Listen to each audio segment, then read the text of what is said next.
Kurt, thanks so much for joining us. I don't want to put too much on this, but I am curious of a professional's opinion about this. When I watch Caleb Williams do some of the heroic stuff that he has done at the end of games when the Bears have been down, whether it's this season or last season, I feel like that's something that's not necessarily taught. And I get excited about the fact that the Bears have a quarterback who is capable of doing that in those pressure situations. Obviously, what you want is for him to be able to play complete games and still have some of that. But is there anything to the idea of there being something special about a quarterback that can flip a switch when it's necessary? Yeah, I don't think there's any question about it. And especially, again, we have to continue to put all of this in context that he's still in his second year. He's still in his first year in this system. And we've seen growth in more of the conventional stuff. Um, but yeah, when you have a guy that in those moments goes and plays football and makes big plays and doesn't shy away from that moment. And it might not be as conventional. I think, the hope is he doesn't have to put on a cape as much and make these runs or these crazy throws. And some of that really good play, is more schematic and the offense working for him and him playing on schedule and doing those things because, doing things like we saw yesterday is a hard thing to do. Um, but to have a guy that has the capabilities of doing that, I think has to excite, any fan base that, when things aren't pretty and things aren't going great. And, I even say sometimes as a quarterback, you don't see the field great every time you step on the field. For me, that usually meant a loss and a bad performance. For some other guys, like Caleb, that can mean okay, it may not be great schematically or on schedule, but I still have the capabilities of impacting a game in different ways. And so I think you have to be excited. I love the growth.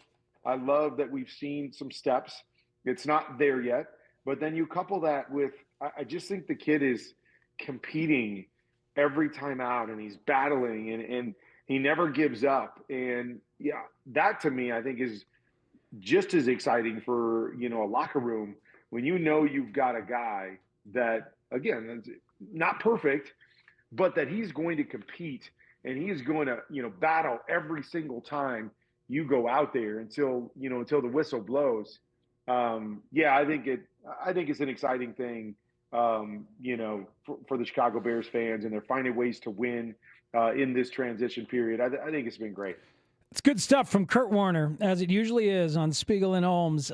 Yeah, he's winning patience is what he's doing. He's winning patience when you see that effort, like you're talking about, relentlessly, and the plays that he makes at the end.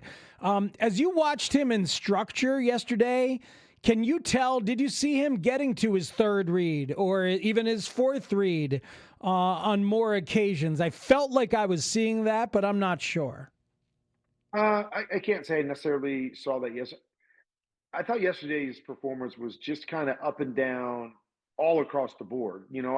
I think there was times when there wasn't a whole lot happening for him down the field. Like there wasn't a lot of reads to go to necessarily. I think there were times he missed. There's times that I continue to say, gosh, take something off the football. Everything is like 100-mile-an-hour fastball. And then there's throws that you're just like, goodness gracious, like who can make that throw? And especially some of the throws he made on the run where you're just like, man, I wouldn't even consider attempting a throw like that.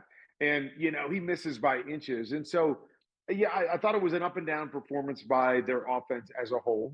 Um, and, kind of in the same vein of a lot of the stuff that we've seen from Caleb. Some games have been, better overall, but just there's some good, there's some bad, there's some things you want to see improved. But again, at the end of the day, it was about him making a bunch of plays.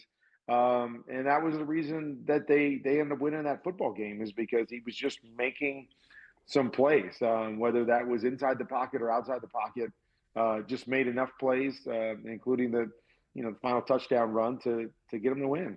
Kurt, from your experience, what's key to being able to scheme players open? Because Greg Olsen pointed it out on the broadcast yesterday that the Bears are one of the best teams at getting open receivers. So what does it come down to from your experience in working with really good offensive coaches? What makes guys good at that?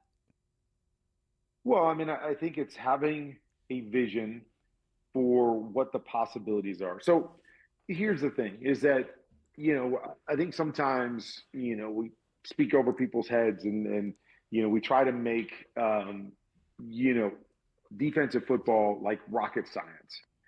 At the end of the day, there is so much space on a field that you have to cover.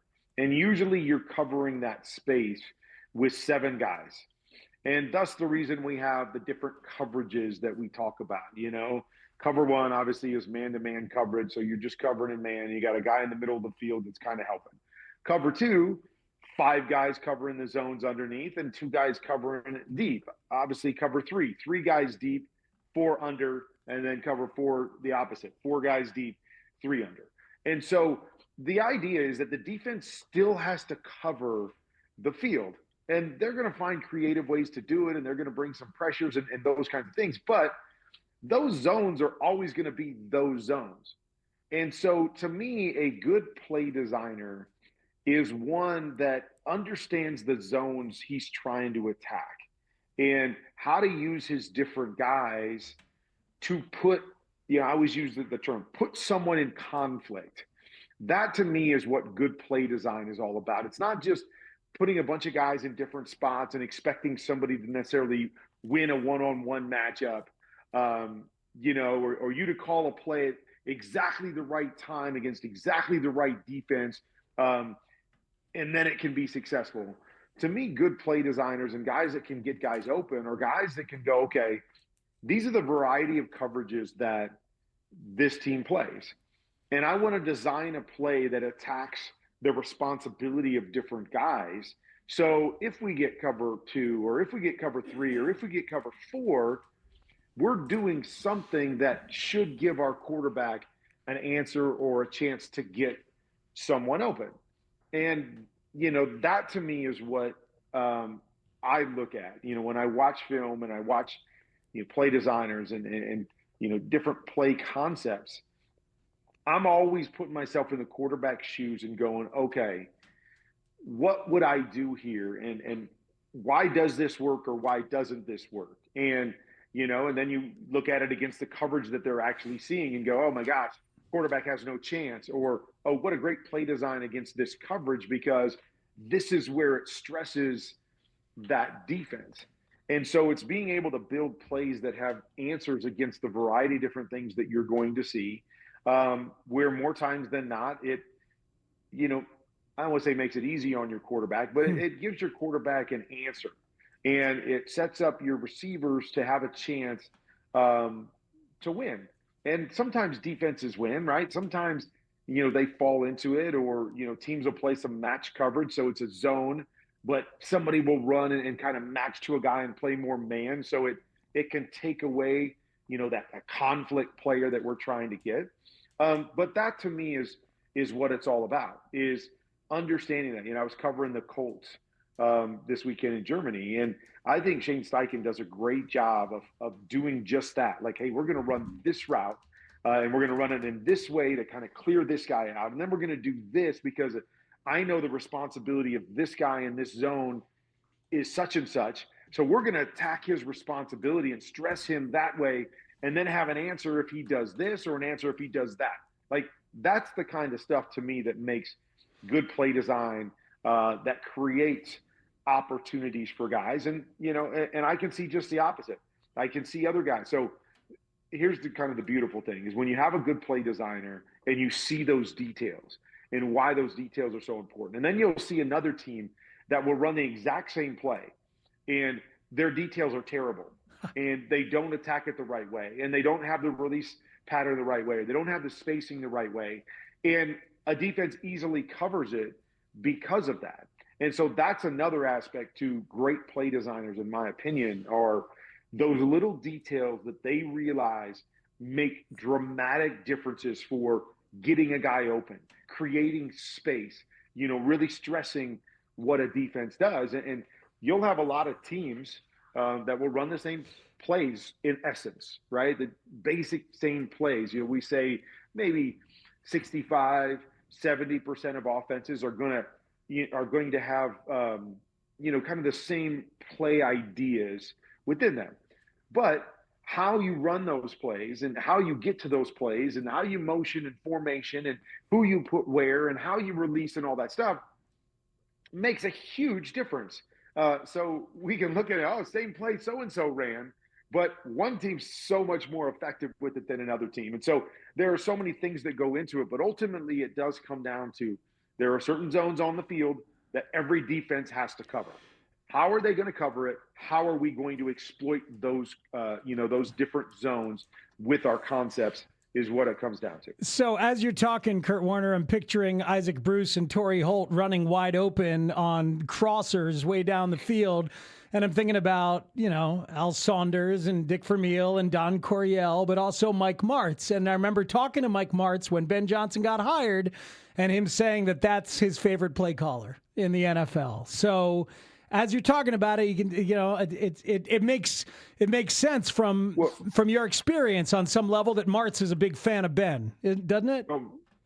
For sure. And I was actually just talking about Mike this weekend with Kenny Zampese, who was with us in St. Louis back in the day. And we were talking about the thing that always jumped out about Mike was that he understood how to coach every position and how every position was tied together. He just wasn't a quarterback guru, or he just wasn't a wide receiver guy.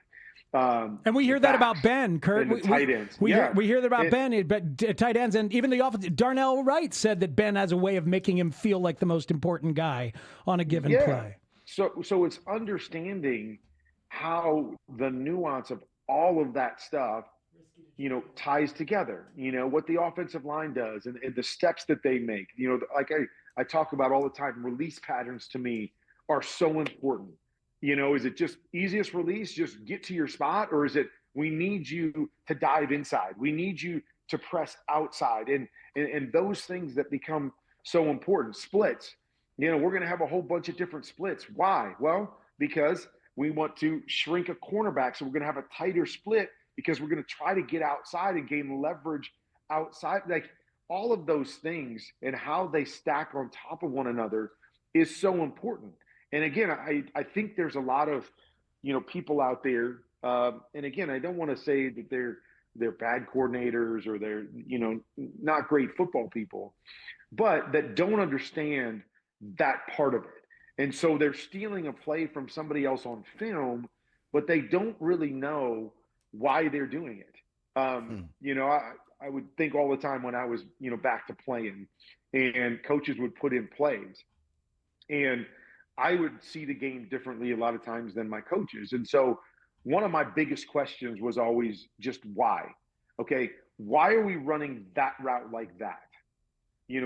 Why is that important? What does that do for us? Or how does that help another guy? Or how does that help me as a quarterback to read this? Because in my mind, I always knew what I wanted. And I needed to know why a coach wanted to do it a different way.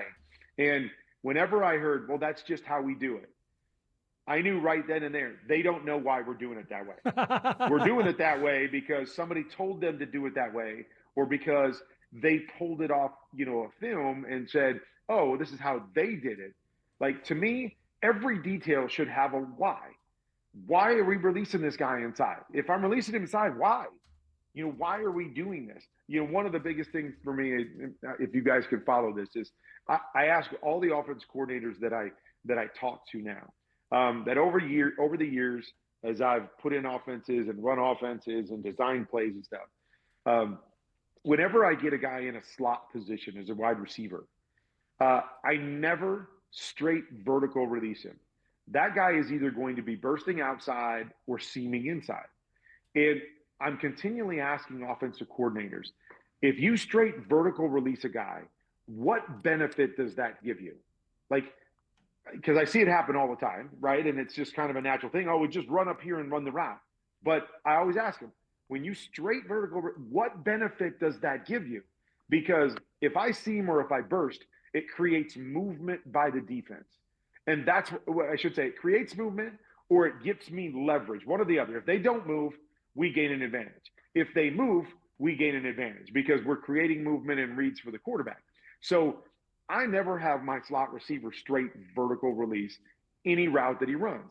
But I'm always asking offense coordinators because I'm like, this is what I believe. This is why. This is how I know it helps me as a quarterback. But that doesn't mean there's not a benefit from doing it the other way. I just want to know, what is it? And every time I ask somebody, nobody can ever give me an answer. Like, they just look at me like, that's just how we do it. Like, or let's just go a little bit faster. And I don't believe that. But nonetheless, I'm always asking questions like that because I want to know, is there a reason? Is there something I'm missing where I can gain a benefit by doing this? Because that's how I'm always thinking about offensive football is, okay, we're going to run this play. Like if you drew a play up on a board and said, we're going to run this play. The first thing I'm going to do is look at it and go, okay, we're going to run that play. What do I want this guy to do? And so what's important for him to do on this play? What's he opening up? What do I need him to do in terms of attacking a defense? How do I need him to open up the zone? Do I need him to widen the defender? Do I need him to squeeze a defender? What do I need from him? And so now you start taking each and every individual piece and say, okay, to make this play the best version of it, how does everybody need to do their job, down to the finest detail to allow us to be successful? And ultimately, that's what I believe about great play designers and coordinators. They're the guys that understand that, and they leave no stone unturned in terms of the details that we believe will make this play the best version of it. As always, we enjoy the education, Kurt. Thanks for joining us.